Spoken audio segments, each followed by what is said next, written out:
There's a massive reception. It's one of the best receptions you can go to. You can hold anything there, and it's located all the way towards the north side. And not many people know about it. But when you go down there and you see all the lights, you see the amount of space, you see all the tables and the chairs and just the way it's been built, you're like, fuck me, what an amazing place. But 90% of people are just going to go down to the barnyard where, you know, they've got like a nice little reception there with a few flowers, and people can go, yeah, we know, with beer in their hand, and just do a dance with some fucking local DJ, and, you know, have a massive speech at the end, and that's it. And no one gives a shit about that amazing reception up in the north. Who the fuck knows about it? Who the fuck cares? Some people think they're really cool, you know, they stick up for themselves, they get in people's faces, they tell them, say what, bitch? You want to go with me, bitch? Really? You saying stuff to me, bitch? It's like, no, I was just, what do you mean, nah? Oh, you think, you know, you're telling me to be quiet? You're telling, no, I just thought that, you know, maybe we should talk about something. No, you don't fucking try and shut me up, okay, bitch? Sorry, young woman, sorry. Oh, yeah, really? So now you're calling me young? I'm 25 years old, motherfucker. I'm not a fucking kid. What do you fucking... Anyway, everyone stays quiet. It's like, fucking hell, what's going on? Anyway, she's smiling. They smile. You know, it's like everything goes back to normal. As soon as she gets up, finishes her cigarette, finishes her coffee, and says bye, she hugs everyone, she kisses everyone.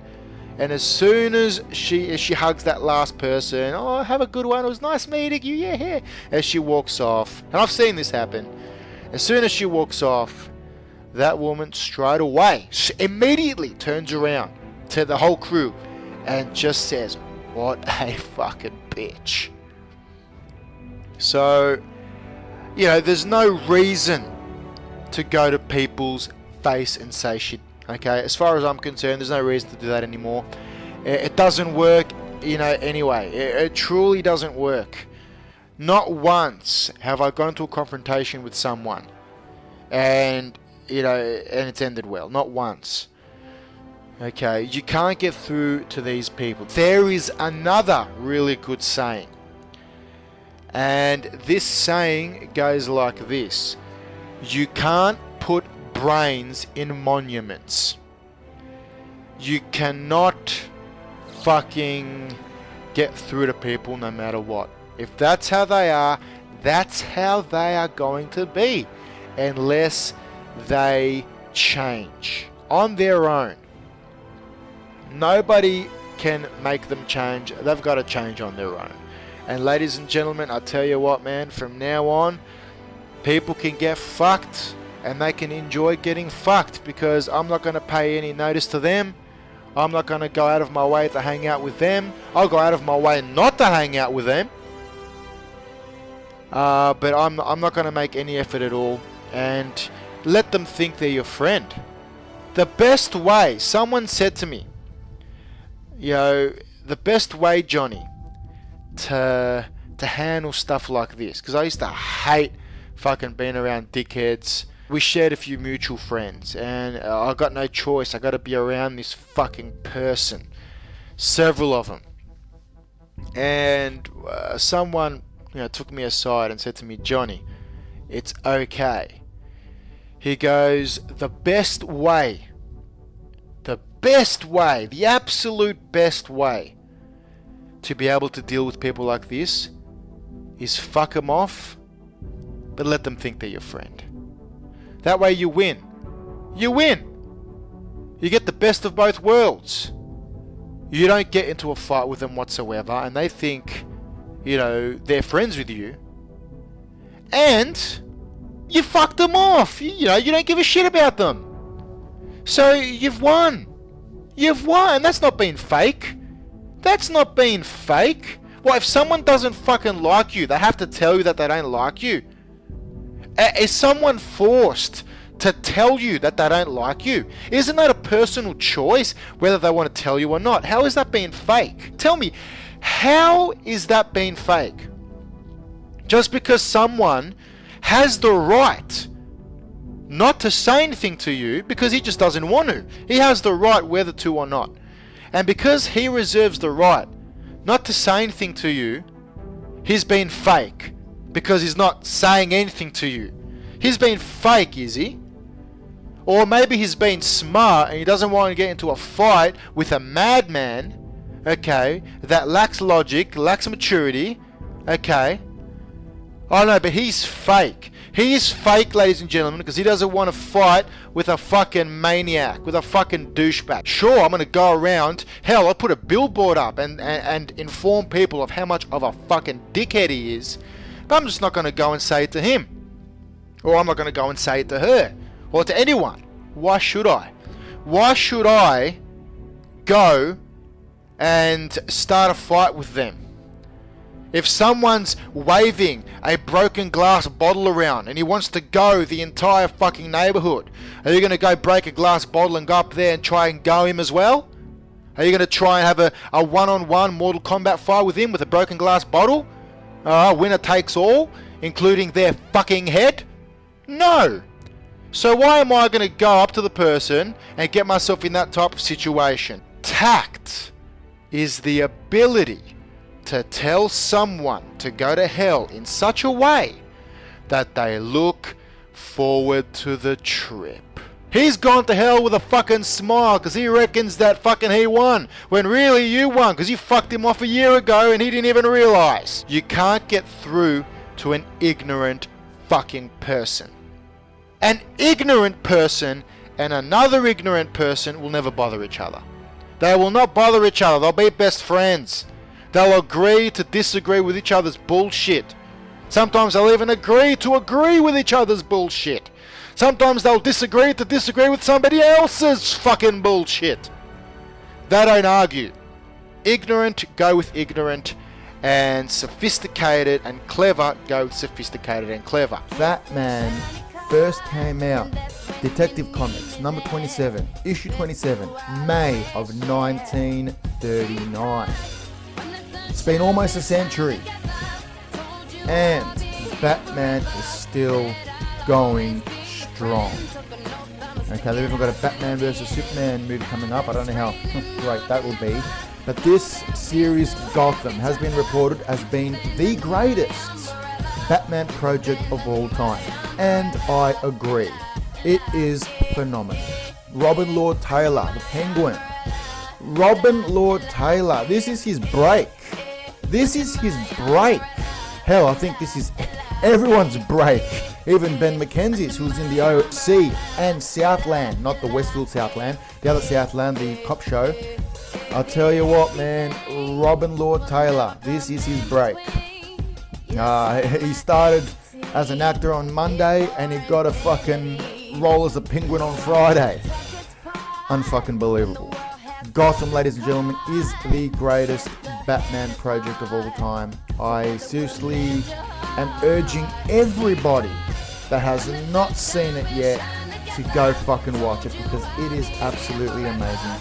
All of them, all of the villains in the one fucking hit. You got Penguin, Joker's gonna come, Scarecrow, Bane, Riddler.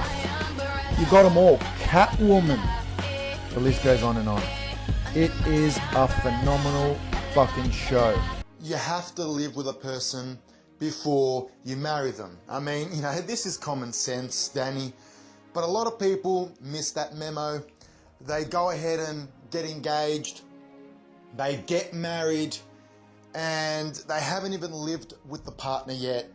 They have no clue what they are like when they are living with them. If you don't know what they're like when you're living with them, and you go ahead and get engaged and you get married, and then you realize, holy shit, this is how she is?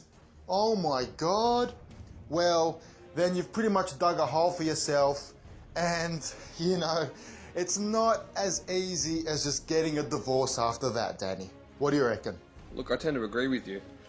I think that when you live with a partner, it is a good precursor as to what you should expect from married life, and also what this person is going to be like in the future. You know, even if you get along really well with your partner and you have great conversations and you share similar interests and everything's going really well, you always learn a lot more about a person when you actually live with them. Are you ruling out ever, say, getting engaged or marrying a woman unless you both live together first, even if you've, say, dated for a couple of years? Definitely living under the same roof. Definitely. Danny, for at least 6 months, mate. 6 months, okay, gives me enough time to know if her and I can coexist under the same roof for an eternity, okay? Because when I marry a woman, okay, I don't believe in divorce. If you have to do it, so be it. But when I marry a woman, I'm with her for life. So, man, definitely would live with her first, at least 6 months. And that's what I would say to anyone looking at getting engaged and getting married. You know, they've met the love of their life.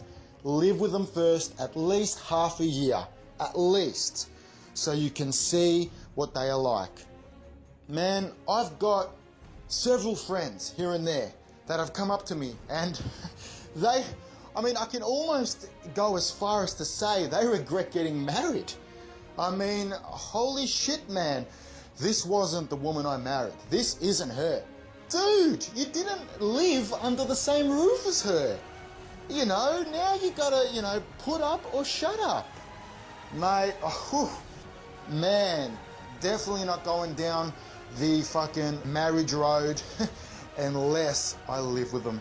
Let me tell you, I've been to a private high school. I went to St. James in 1997. And I'll tell you what, when they get you in a private school, they can be so strict with all of the kids that they're going to want to rebel. They're going to want to rebel no matter how strict it is. They are going to give the teachers a hard time. I was a devil going to St. James. I got into a lot of punch-ons, at the canteen and in the hallways with other kids in my year level and even above.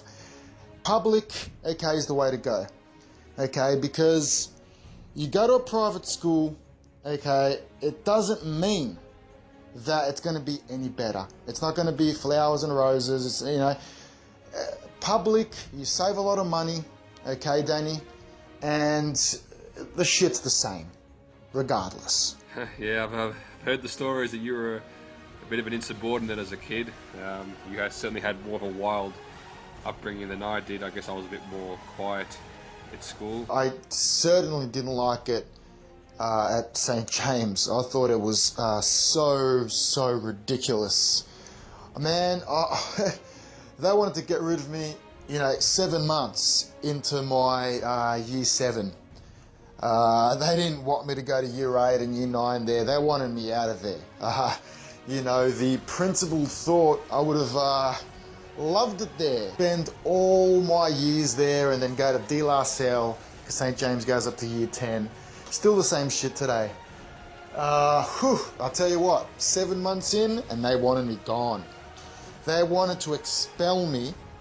I wanted to finish out the year at least, 12 months and that's it, sayonara. But no, they wanted me gone. 7 months and they wanted me out of there.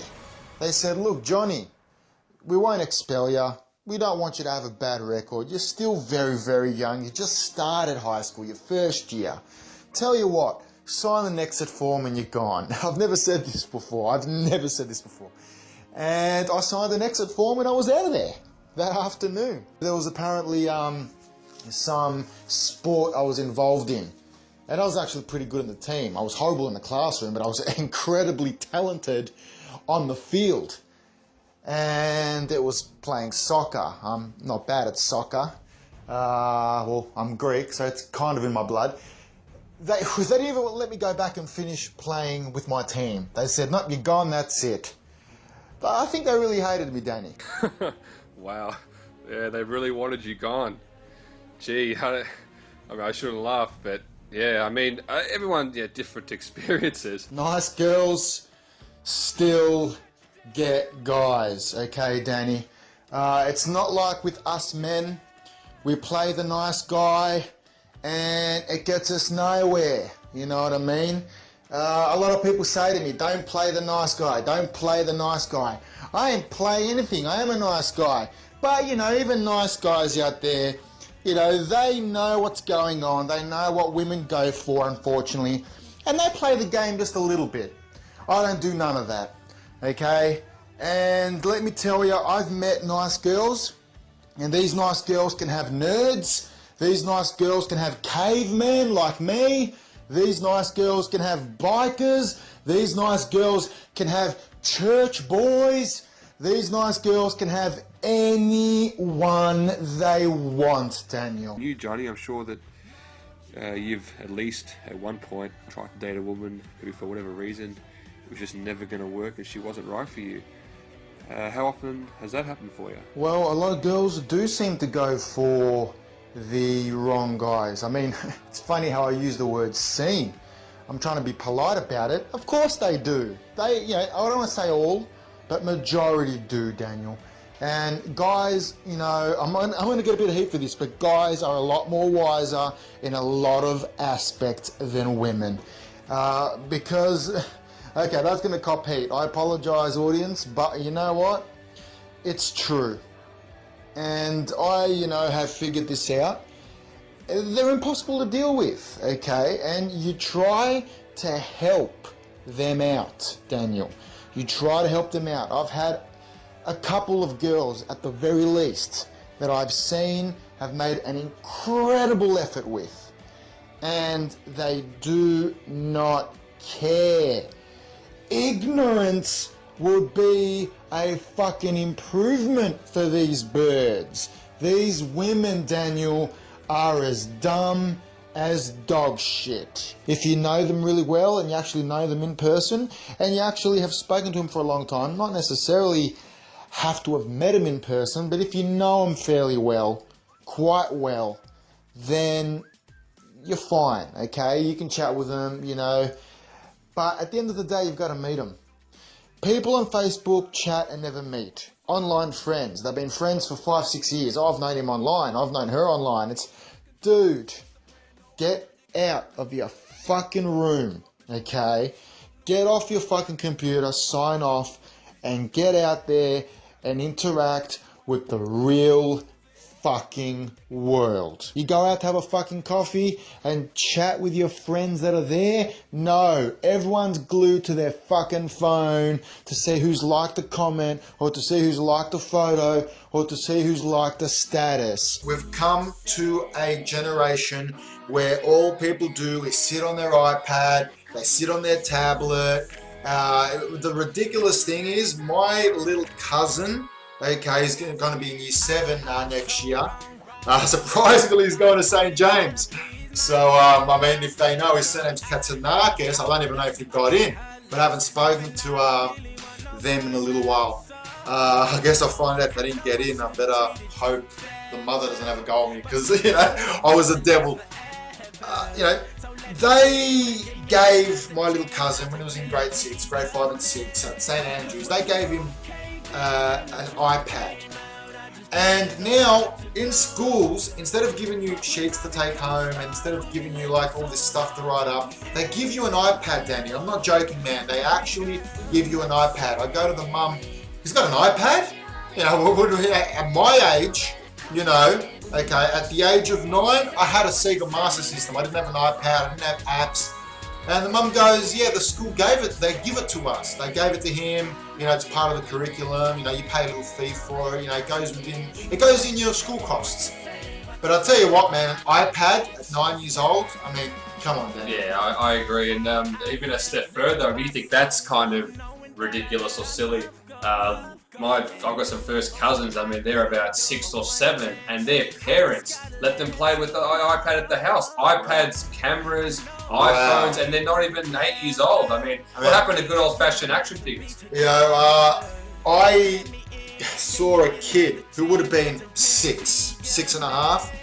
He was playing with his mum's iPhone, the latest iPhone, the 6 Plus, and the mum took it upon herself to put a password on her Apple Store because this kid would constantly go to the Apple Store and tap things and buy stuff, and it would charge her.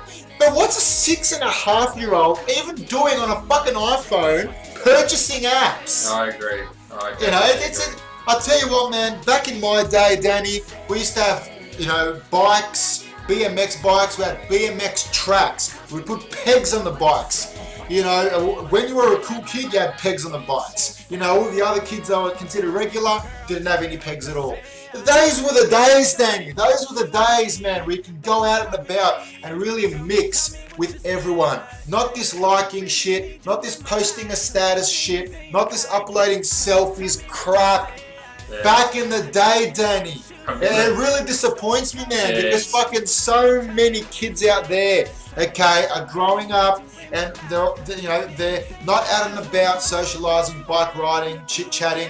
They're stuck on a fucking iPad. Yeah. Kids as young as 12 are on Facebook collecting their fucking, invisible friends. Yeah, you know what I mean? It's, I think, a lot of people and their kids, they're too reliant on it. And even another one of my little cousins, you're not going to believe it. I mean, I think she has an Instagram account. Instagram when she's about 11 years old or 12 years old. Wow. Instagram. I'm not even a teenager. And what really fucking disappoints me is, adults.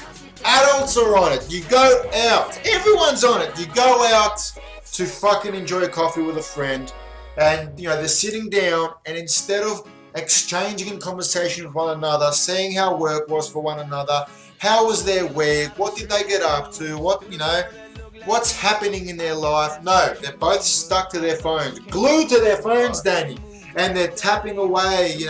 What the fuck, man? Put your fucking phone down, you dumb shits, and interact with the person next to you. I agree. Fuck's sake. The absurdity of our reliance to our phones and all this stuff, it astounds me. And about 3 months ago, I was at a bar with a couple of friends, and this was laughable, to be honest. Disturbing, but laughable, There's a bar, an average bar, and these two, and surprisingly middle-aged men, looked about in their 40s.